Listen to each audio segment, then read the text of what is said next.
तिनसुकिया जिला कांग्रेस कमेटी की ओर से आज तिनसुकिया कांग्रेस भवन में एक प्रेस मीट का आयोजन किया गया, जिसमें केंद्र की बीजेपी सरकार द्वारा महात्मा गांधी राष्ट्रीय ग्रामीण रोजगार गारंटी योजना में किए जा रहे बदलावों का कड़ा विरोध किया गया। प्रेस मीट को संबोधित करते हुए कांग्रेस नेताओं ने कहा कि मनरेगा योजना को पूर्व प्रधानमंत्री डॉक्टर मनमोहन सिंह की सरकार ने इस उद्देश्य से शुरू किया था कि देश का कोई भी गरीब और बेरोजगार व्यक्ति काम के अभाव में भटका न रहे।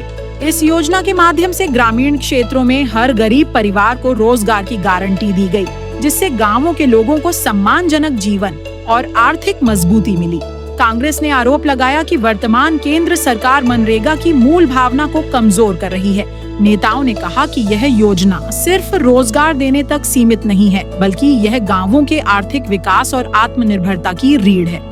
कांग्रेस की स्पष्ट मांग है कि मनरेगा योजना को बिना किसी बदलाव के पूरी मजबूती के साथ आगे भी जारी रखा जाए तथा ग्रामीण मजदूरों को प्रतिदिन कम से कम 400 रुपए मजदूरी सुनिश्चित की जाए, ताकि बढ़ती महंगाई के दौर में ग्रामीण गरीबों को राहत मिल सके। प्रेस मीट के माध्यम से कांग्रेस ने सरकार से अपील की कि वह गरीब विरोधी नीतियों को छोड़कर ग्रामीण जनता के हित में निर्णय ले और मनरेगा को कमजोर करने के बजाय और सशक्त बनाए। तिनसुकिया से अर्जुन मिश्रा की रिपोर्ट।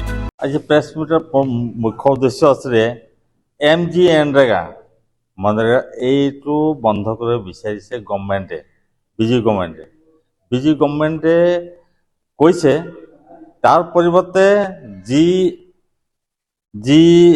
ৰামজি তেনেধৰণৰ আঁচনি এটা প্ৰৱৰ্তন কৰিব বিচাৰিছে, যাৰ কাৰণে যথেষ্ট অসুবিধাৰ সন্মুখীন হ'ব জনসাধাৰণ ৰাইজে।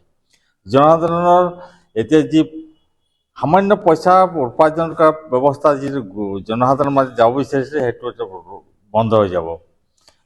आज निश्चित तौर पर आपके पत्रकार सम्मेलन हमने सारी बातें स्पष्ट कर दी है, लेकिन इसमें मूल बातें ये स्पष्ट होकर के आई है कि जिस प्रकार से भारतीय जनता पार्टी संविधान के नियमों को ताक पर उसको दमन करने का काम करती है, उसको कांग्रेस पुरजोर उसका विरोध करती है।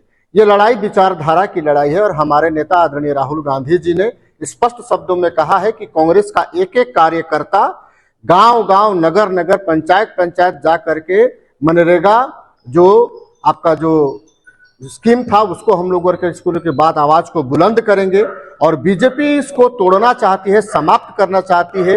इसको लेकर के हमारा जोरदार आंदोलन चलेगा। कांग्रेस के कार्यकर्ता सड़क से लेकर के संसद तक हम लड़ाई लड़ेंगे, क्योंकि गांधी इस देश की आत्मा है और गांधी जी के नाम से कांग्रेस तिल बराबर भी समझौता नहीं करेगी, क्योंकि गांधी का देश है, यह देश संविधान से चलेगा और MG मनरेगा संविधान के द्वारा प्रदत्त की हुई चीज थी ताकि ग्रामीण अंचलों में रोजगार की व्यवस्था हो। इसलिए बीजेपी की सरकार आदिवासी विरोधी है, मजदूर विरोधी है, गरीब विरोधी है और युवाओं को रोजगार देने में संपूर्ण रूप से विफल है। ये बीजेपी की सरकार को हम आज आपके माध्यम से अवगत कराना चाहते हैं। इसलिए MG मनरेगा की लड़ाई कांग्रेस पार्टी जन जन तक लेकर के जाएगी, पंचायत स्तर तक लेकर के जाएगी।